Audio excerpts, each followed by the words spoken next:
Mi esposa llevaba casi 2 años de haberse ido cuando recibí la llamada de que mi hermano se estaba muriendo. Manejé 11 horas seguidas desde Hermosillo hasta un hospicio en Chihuahua, la clase de lugar que huele a lavanda intentando ocultar otra cosa. La enfermera en la recepción me dio una mirada que no pude descifrar y dijo que mi hermano había estado preguntando por mí. En la habitación frente a la suya, una mujer en silla de ruedas con una colcha sobre las rodillas me vio pasar.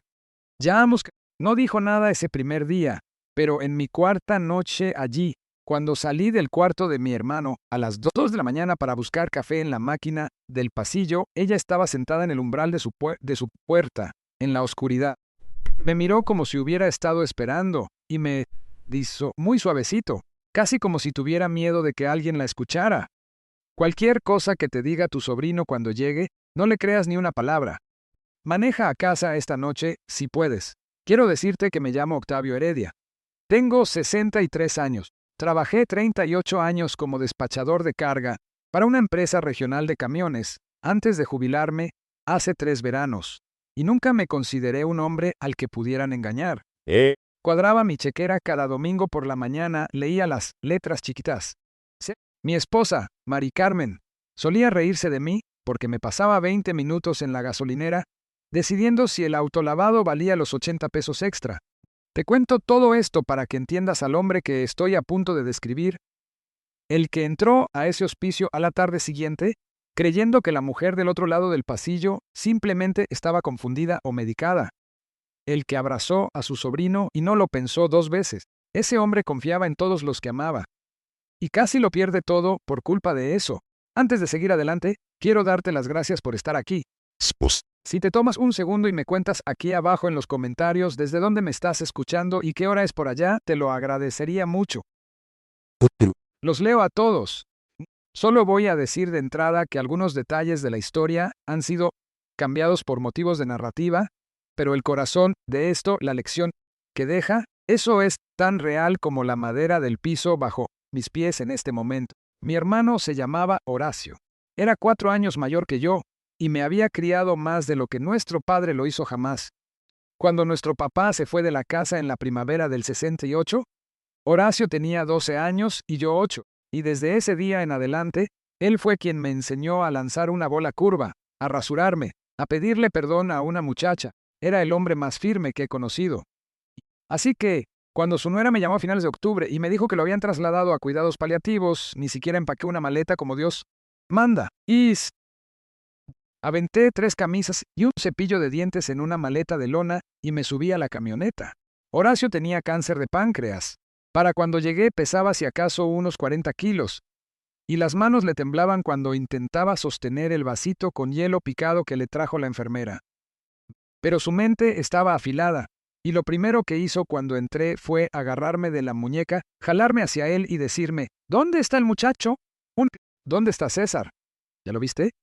César es mi sobrino, el único hijo varón de Horacio. 41 años, vivía allá en Monterrey, trabajaba en seguros comerciales o algo por el estilo. Le dije a mi hermano que no, que todavía no había visto a César, que la enfermera dijo que bajaría por la mañana. Y Horacio se asintió, pero no se veía aliviado, se veía cansado, ese tipo de cansancio que va más allá del cuerpo. Me senté con él 3 días antes de que esa mujer del otro lado del pasillo me dijera algo. Su nombre, según supe después por una enfermera, era la señora Peñalosa. Finales de los 70, tal vez 80 años. Etapa 4 de algo. Nunca pregunté. Tenía una hija, que había venido una sola vez un domingo por la tarde, con una bolsa de papel llena de camisones limpios, y se fue a los 20 minutos. Aparte de eso, no tenía visitas. A veces la veía en la sala común cuando yo iba a estirar las piernas, sentada junto a la ventana haciendo un crucigrama con pluma. Sentía pena por ella, de la misma forma en que sientes pena por cualquiera que está solo al final de algo. La tarde que pasé por su cuarto le dije hola, y ella me asintió con la cabeza pero no habló. El segundo día le llevé un panquecito de la cocina familiar que abastecían los voluntarios. Lo tomó y me dio las gracias muy educadita, y eso fue todo. Fue la tercera noche cuando algo cambió. Había estado sentado al lado de Horacio durante horas, sosteniéndole la mano mientras dormía, escuchando el traqueteo del concentrador de oxígeno y el viento afuera de la ventana. Cerca de la medianoche salí a caminar por el pasillo para despejarme la cabeza. Y al pasar por la habitación de la señora Esther Peñalosa, vi que estaba despierta, sentada en su silla con la lámpara a media luz. Me miró y me dijo, «Tu hermano se está muriendo». No con mala intención, simplemente afirmándolo. Me detuve y le dije, «Sí, señora, así es». Y ella dijo, «Está preocupado por algo. Ha estado hablando en sueños. Las enfermeras van y vienen y no escuchan, pero yo puedo oír a través de la pared». No le di mucha importancia en ese momento. La gente habla en sueños, especialmente con la morfina. Le di las gracias por hacerle compañía a su manera y regresé al cuarto de mi hermano, pero la noche siguiente fue cuando realmente habló. Pasaban de las 2 de la mañana.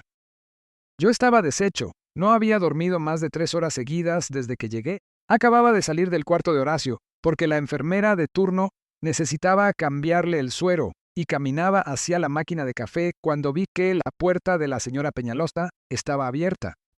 Y ella estaba sentada en su silla de ruedas justo en el umbral, sin moverse, solo vigilando el pasillo. Me levantó un dedo, esa clase de gesto pequeño que significa, ven aquí sin hacer ruido. Me acerqué, me dijo, siéntate un minuto. Jalé la silla de visitas que estaba junto a su cama y me senté. Tenía unos ojos grises y pálidos, muy claros, y me miró un largo rato antes de hablar. Tu sobrino llega mañana, me dijo. Le dije, ¿sí? ¿Cómo sabía ella eso? Me respondió, porque tu hermano se lo dijo a una enfermera anoche cuando estaba medio fuera de sí. Dijo que el muchacho venía y que tenía miedo de lo que el muchacho fuera a hacer. Lo dijo 3 veces. No paraba de decir que debió haber cambiado el testamento. No paraba de decirlo. La enfermera solo le dio unas palmaditas en la mano y siguió con lo suyo. Pero yo lo escuché. Sentí que algo helado me bajaba por la espalda. Le pregunté qué quería decir con eso. Ella me dijo, yo tuve un hijo una vez. Por él estoy aquí sola. Cualquier cosa que te diga tu sobrino cuando llegue mañana, no le creas ni una palabra. No firmes nada. No aceptes nada. No estés de acuerdo con nada. Maneja a casa esta noche si puedes. Te lo digo en serio. No supe qué contestarle. Le di las gracias. Le dije que apreciaba su preocupación y regresé a la habitación de mi hermano. Me senté en la oscuridad y me repetí a mí mismo que solo era una anciana triste, que había tenido una mala racha con su propia familia y lo estaba proyectando en la mía. César era mi sobrino. Lo había cargado cuando era un bebé. Le había enseñado a ponerle carnada a un anzuelo en un lago en Michoacán cuando tenía 7 años. La idea de que viniera hasta acá para hacer algo chueco ni siquiera me cabía en la cabeza. Lo descarté por completo. Ese fue mi primer error. César apareció cerca de las 11 a la mañana siguiente. Entró por la puerta de la habitación del hospicio con un saco gris carbón, sin corbata, con el pelo ya un poco salpicado de canas en las sienes, y me abrazó antes siquiera de mirar a su padre. Olía a loción de afeitar y a café de aeropuerto. Me dijo, tío, lo siento muchísimo. Llegué lo más rápido que pude. Me sostuvo en el abrazo un instante más de lo que se sentía natural. Noté eso, y también lo descarté. Se sentó junto a la cama de Horacio unos 10 minutos y dijo todas las cosas correctas. Le sostuvo la mano a su padre. Habló en voz baja. Horacio estaba despierto pero apenas, y conectaba con nosotros. En un momento dado, Horacio giró la cabeza y me miró a mí y no a César, y tenía los ojos llorosos, y abrió la boca como si fuera a decirme algo, y luego la volvió a cerrar. Nunca voy a olvidar eso. Me miró, luego cerró la boca. Después de más o menos 1 hora, César dijo, tío, ¿podemos salir un momento a platicar? Sobre los arreglos, sobre lo que sigue. Bajamos a la cafetería, solo nosotros 2. Nos compró café a ambos. Se sentó frente a mí y puso las manos planas sobre la mesa, como un hombre a punto de hacer negocios. Me dijo, mi papá ha estado preocupado por la casa, la de Valle de Bravo. Esa era la cabaña que Horacio había construido con sus propias manos a finales de los 70, en un terreno frente al lago que había comprado por una miseria en aquel entonces. Según mis cálculos, ahora valía fácilmente más de 14 millones de pesos. Horacio había vivido ahí solo desde que su esposa Patricia falleció en 2015. César me dijo, quiere que yo me encargue del traspaso. El detalle, tío, es que no va a pasar de esta semana, probablemente ni de las próximas 48 horas. ¿Cómo? El doctor me lo dijo esta mañana.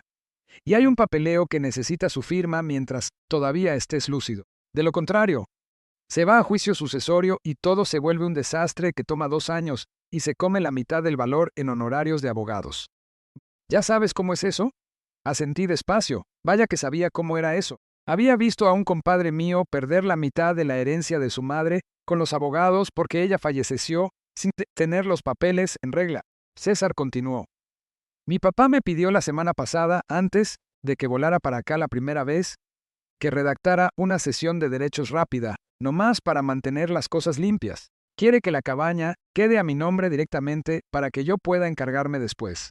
Venderla si es necesario, cubrir sus últimos gastos, y lo que sobre se queda en la familia. Pero, ahorita, a duras penas, puede sostener una pluma. Vamos a necesitar que un notario venga esta tarde, y vamos a necesitar un testigo.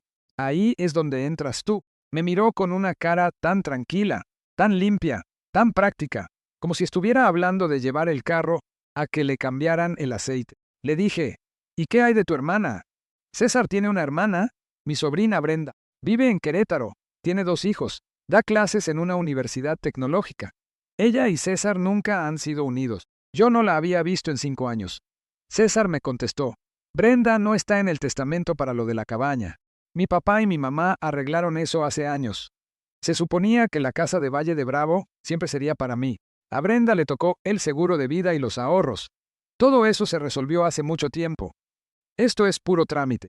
Le dije, me gustaría ver lo que tu padre había redactado antes. Y César sonrió, solo un poquito, apenas en la comisura de los labios, y me dijo, tío, por supuesto, lo tengo en mi mochila ya arriba. Pero, honestamente, odiaría hacerte pasar por el trago de leer documentos legales en medio de todo esto. Estás de luto, déjame encargarme a mí. Tú nomás firmas como testigo esta tarde, cuando llegue el notario. Fue entonces cuando la voz de la señora Peñalosa volvió a mí. No firmes nada, le contesté, aún así me gustaría verlo. Voy a tu hotel después de cenar y lo revisamos juntos. Su cara cambió por medio segundo. Solo medio segundo. La sonrisa se quedó, pero sus ojos hicieron algo raro, como una puerta cerrándose en algún lugar detrás de ellos. Luego me dijo claro, tío, lo que te haga sentir más cómodo. Subí de nuevo. Horacio estaba dormido. Me quedé sentado a su lado por un buen rato, solo mirándole la cara, y pensé en todas las veces que él me había cuidado. Y pensé en la mujer del otro lado del pasillo. Y pensé en la cara de mi sobrino cuando le pedí ver los papeles. Cerca de las 4 de la tarde, un hombre de traje café apareció en el pasillo cargando un portafolios de cuero y preguntó por César Heredia. El notario. César salió del cuarto sonriendo, le dio la mano, y los dos entraron juntos a la habitación de Horacio. Me puse de pie. Le dije, quiero estar ahí adentro también. César respondió, por supuesto, tío, pásale. Solo necesitamos tu firma también, como testigo. Entré al cuarto de mi hermano.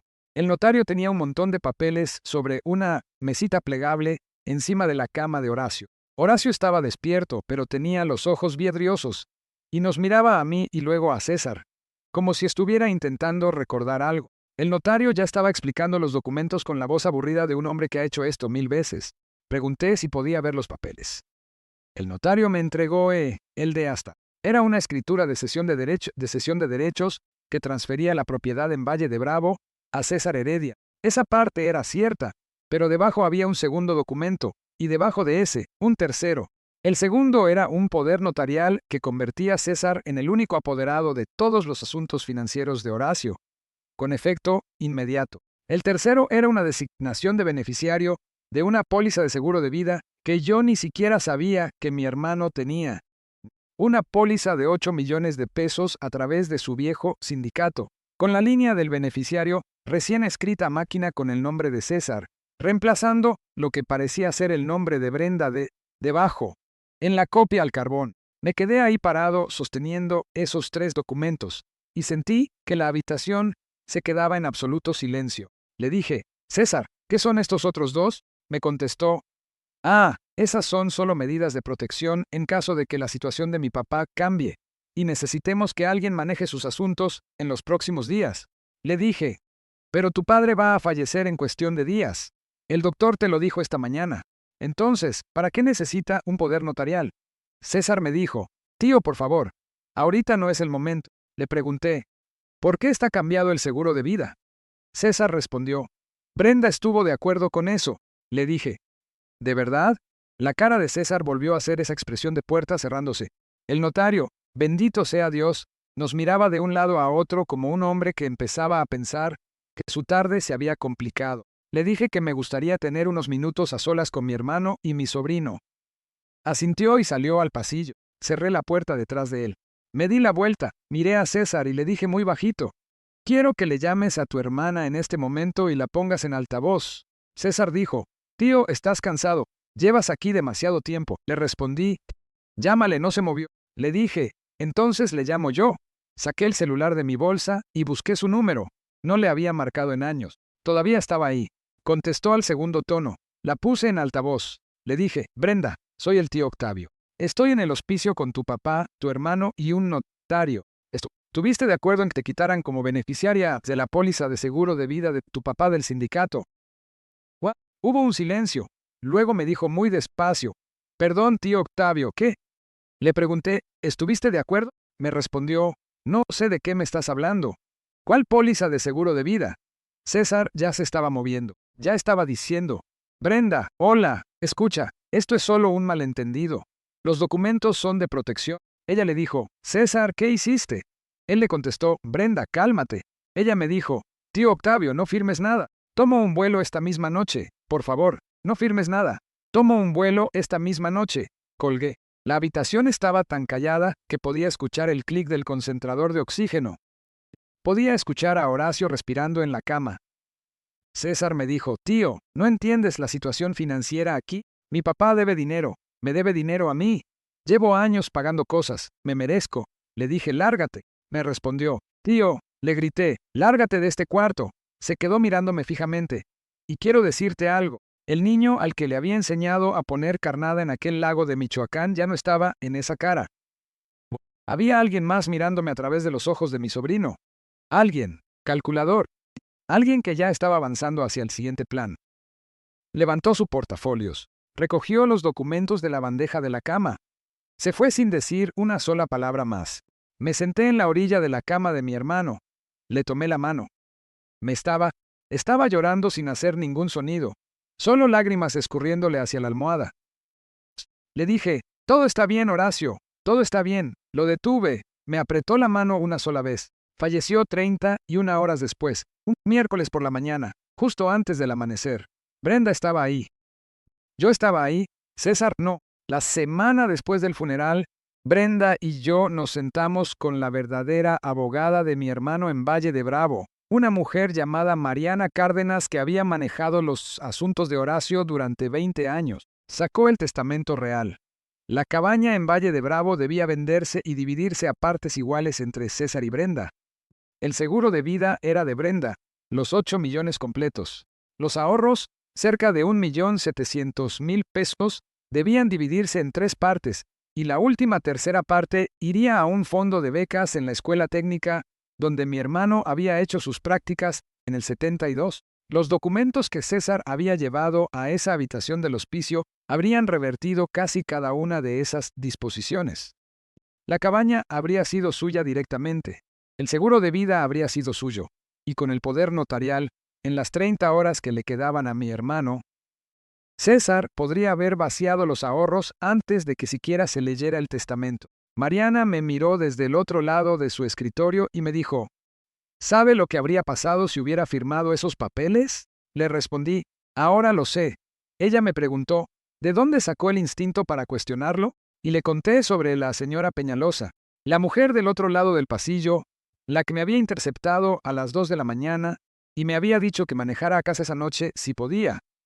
Manejé de regreso a Chihuahua el sábado siguiente para buscarla. Llevaba una cajita de pan dulce de una panadería que Brenda me había recomendado y una tarjeta que escribía a mano. La enfermera en la recepción me reconoció y se le cayó la cara cuando le dije a quién estaba buscando. La señora Peñalosa había fallecido el jueves, 2 días antes. Tranquilamente mientras dormía, me dijo la enfermera. Su hija aún no había venido a desocupar el cuarto. La enfermera me preguntó si éramos cercanos. Le dije: «No, solo la vi una vez, en realidad. Pero ella hizo algo por mí que nunca le podré pagar». La enfermera se quedó callada. Luego me preguntó: «¿Le dio ella un pedazo de papel?». Le respondí: «No, no lo hizo». La enfermera me dijo: «Espere aquí un minuto». Regresó con un sobre. Mi nombre estaba en el frente con una letra temblorosa. Señor Heredia, la enfermera me explicó. Lo dejó en la recepción el miércoles por la mañana. Dijo que si usted volvía se lo diéramos. Si no, que lo tiráramos. Llevé el sobre afuera, me senté en una banca en el frío aire de noviembre y lo abrí. Adentro había una sola hoja de papel doblada a la mitad. La letra era delgada y ladeada. Decía: Señor Heredia, no sé si me escuchó o no. Espero que lo haya hecho. Mi hijo se llamaba Tomás. Él me quitó todo lo que tenía en la primavera de 2009. La casa, sus ahorros, los anillos que me dio mi marido. Nunca volví a ver nada de eso. Ya no me habla porque ya no queda nada que quitarme. La razón por la que le digo esto es porque he pasado 15 años postrada en camas como esta, en departamentos más chicos que este cuarto, en lugares donde nunca imaginé que terminaría. Y la peor parte no es perderlo todo. La peor parte es que nadie me advirtió, ni una sola persona. Yo tenía una cuñada que sabía lo que era Tomás. Me lo dijo después, cuando le pregunté, que lo había sospechado durante años. Le pregunté por qué no me dijo nada. Me contestó que no le correspondía meterse.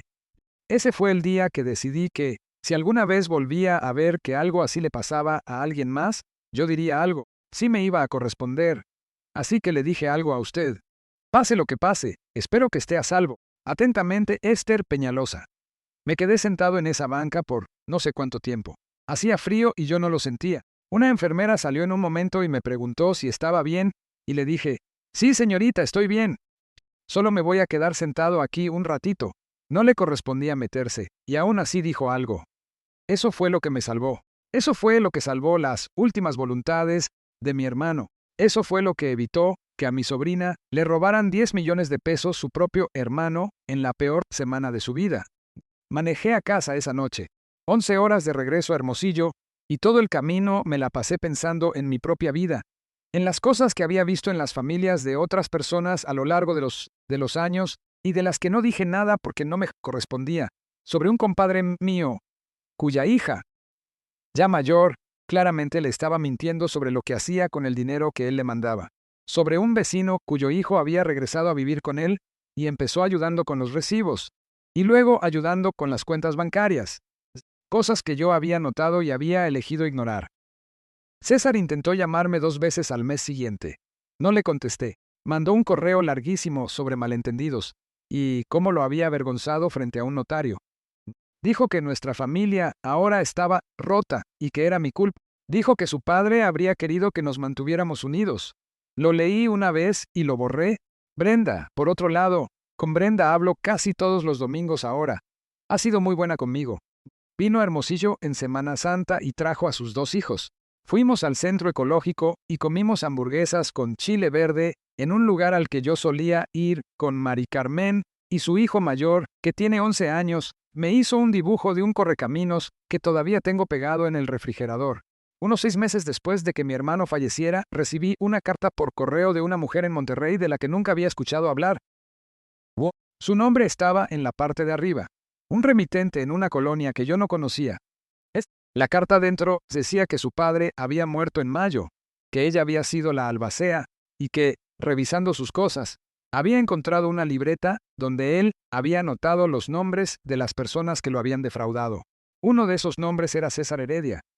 Al parecer, César le había pedido prestados casi 1 millón de pesos a su padre, un señor de más de 80 años, y nunca le devolvió ni un centavo. Había encontrado mi número a través de la esquela que yo le ayudé a Brenda a escribir para Horacio. Quería saber si había un proceso para presentar un reclamo contra la herencia de mi hermano, y así era como había conseguido mis datos. Le regresé la llamada. Platicamos durante 1 hora. Se llamaba Dolores, tenía 68 años, era viuda, y su padre había sido la clase de hombre que nunca le decía a sus hijos cuando le veían la cara porque le daba mucha vergüenza. Solo había encontrado la libreta después de que él muriera. Llamé a Brenda. Brenda llamó a Mariana. Mariana investigó la situación de César.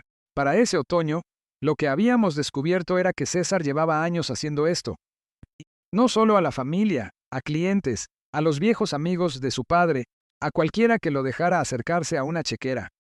Tenía cerca de 6 millones de pesos en deudas no garantizadas, 2 demandas civiles pendientes en Nuevo León y un problema con las apuestas del que nadie en la familia sabía nada. La tranza de la cabaña en el hospicio, finalmente nos dimos cuenta, había sido su última jugada a la desesperada. Si se hubiera quedado con esa propiedad, podría haberla hipotecado esa misma semana y mantenerse a salvo de sus acreedores por otros 6 meses. Fue a juicio 19 meses después de la muerte de mi hermano, no exactamente por lo que intentó hacer en el hospicio. Eso habría sido difícil de probar, y Brenda y yo lo dejamos por la paz porque teníamos todo lo que importaba. Fue a juicio por lo que le había hecho al padre de Dolores y a otros 2 clientes mayores en Monterrey. Le dieron 6 años. Sigue allá adentro mientras te cuento esto. Brenda le escribe a veces. Yo no. Su hijo, mi sobrino nieto, se llama Bruno. Ahora tiene 14 años. Vive con su madre, la exesposa de César, en Saltillo. Le mando una tarjeta en su cumpleaños cada año y un cheque en Navidad. Y su mamá me manda una notita de agradecimiento. No espero nada de ese muchacho. No va a crecer para andarme llamando. Pero quiero que sepa que alguien en la familia de su padre pensó en él con cariño.